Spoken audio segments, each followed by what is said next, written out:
Hello and welcome to the ThreeWill podcast. This is your host, Danny Ryan, and I have Tommy Ryan here with me. Hey, Tommy. Hey, Danny. Let's get the sock stuff over with real quick here, all right? You've probably seen these. I have seen those. They're bamboo socks. And little Zigzag. zigzag action going on with me, but good.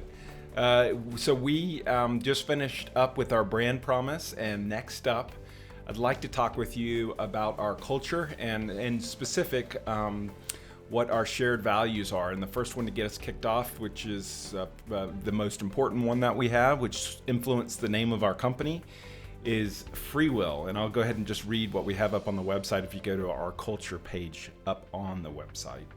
And that is, we choose to make the right decisions. Well, that's a loaded statement.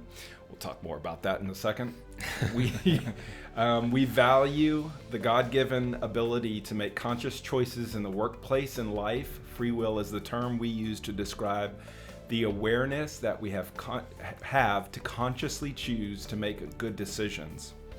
At ThreeWill, we encourage each other to use our capacity to innovate when solving problems. Free will is summed up well by author Stephen Covey in 3 sentences. Between stimulus and response, there is a space. In that space lies our freedom and power to choose our response. In those choices lie our growth and happiness.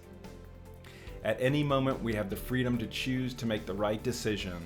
This is often difficult, but it is key to helping each other and our clients succeed. Amen. The end. The end. And that's our podcast. Drop the mic. Drop the mic. And of course, I had to put you up. It's got your smiling face up here when we do that because it makes me think of you. So, what shall we start off with? We choose. Let's just talk about.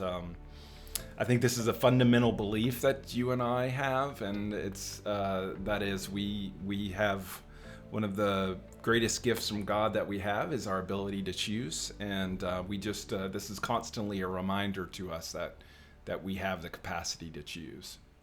Yes, and as consultants, how that's so important, and the way projects go on at ThreeWill and the nature of the work that we do, if we can't have people that make the right choices on their own, that's just their kind of standard way of operating, then we can't survive as a company. I don't think we can function well as a company, and so at the end of the day, we're looking for people that really value that ability to make their own decisions and choose, and not be kind of forced to a scripted path of I don't have to engage my mind or heart into what I do. And as consultants, it comes across as genuine if you can tell it's coming from the individual and not something that they're blindly doing. And it comes across as caring. And so people that are engaged and they make the choice on their own, and I'm not saying where that there's no quote structure to make sure we do things right and repeatably. We continue to use the agile process. We continue to estimate the same way. We continue to track things the same way. But when it comes to there's a problem and I need to come up with a solution, I want to engage my mind and help my customer make good decisions. Mm-hmm.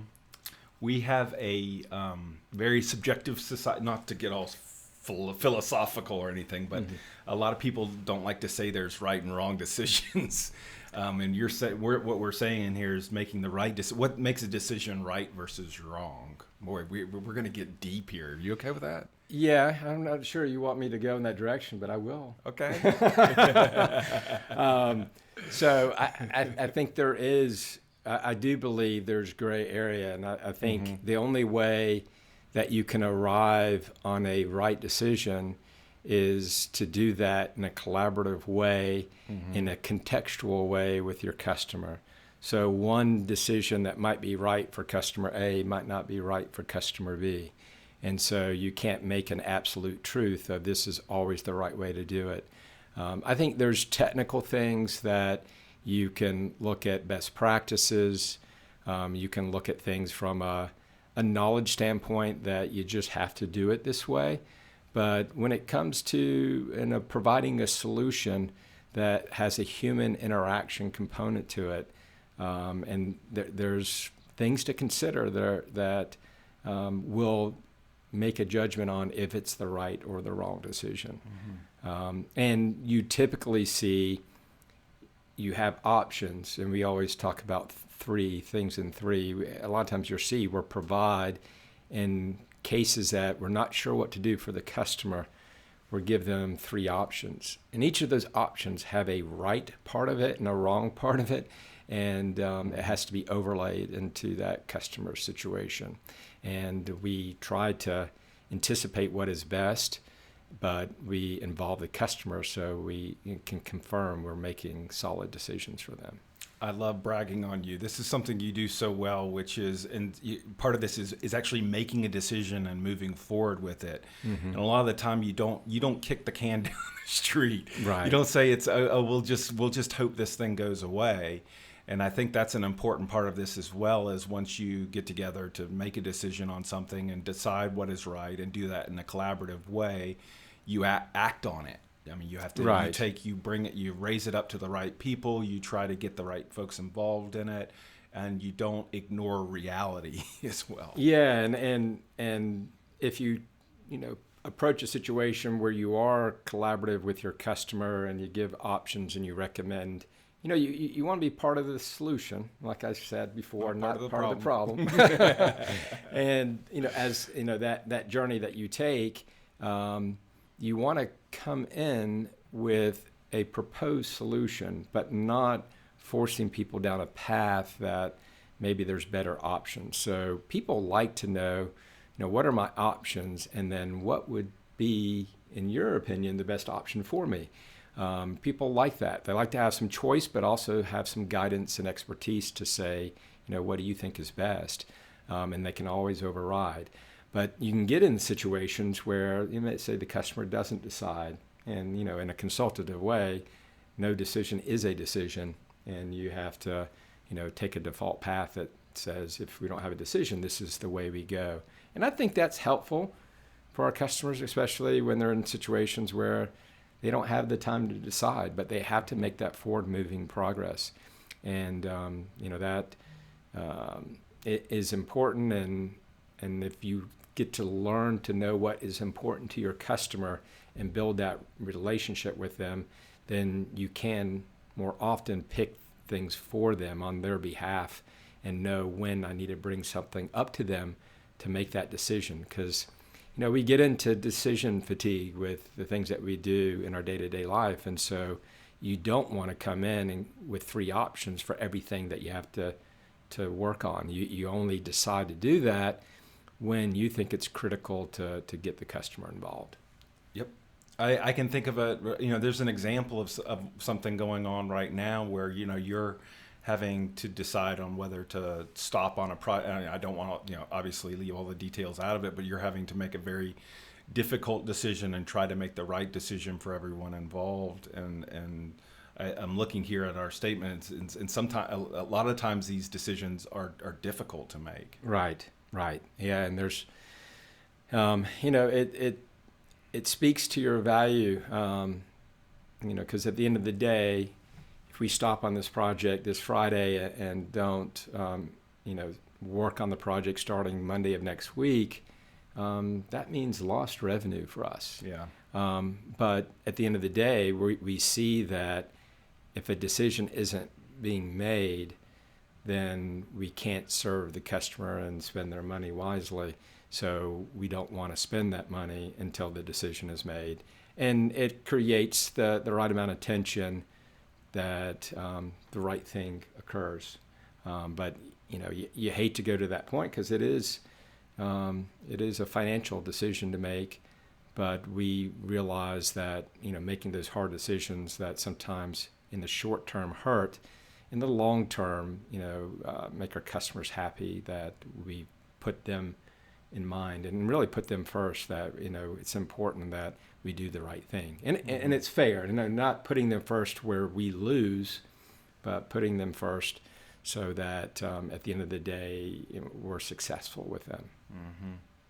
I kind of last couple year or so kind of miss our original tagline, which was "Choose to Succeed." Oh, I don't think it's gone. I think don't- it's there. yeah, I It's think- underlying. It's there. We just don't emphasize Yeah. it. But I agree, but it harkens back to this, what I read from Stephen Covey, which is, our freedom and power to choose our response.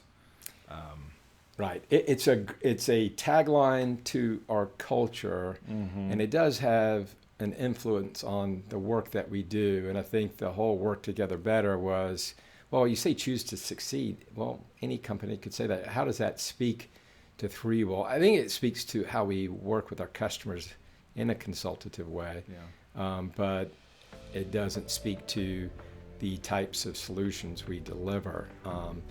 So yeah, that's a struggle, because that with a lot of the things that we thought about that have endured over time, these values being one of those things, it feels like it's there forever. And I think choose to succeed is there forever. I think we embody that in the culture. We don't necessarily call it out on our business cards or on the website, but I think it's still there. I'm just happy we don't have to change the name of our company. I probably can stick with it. Yes. Anything else to wrap this up, Tom?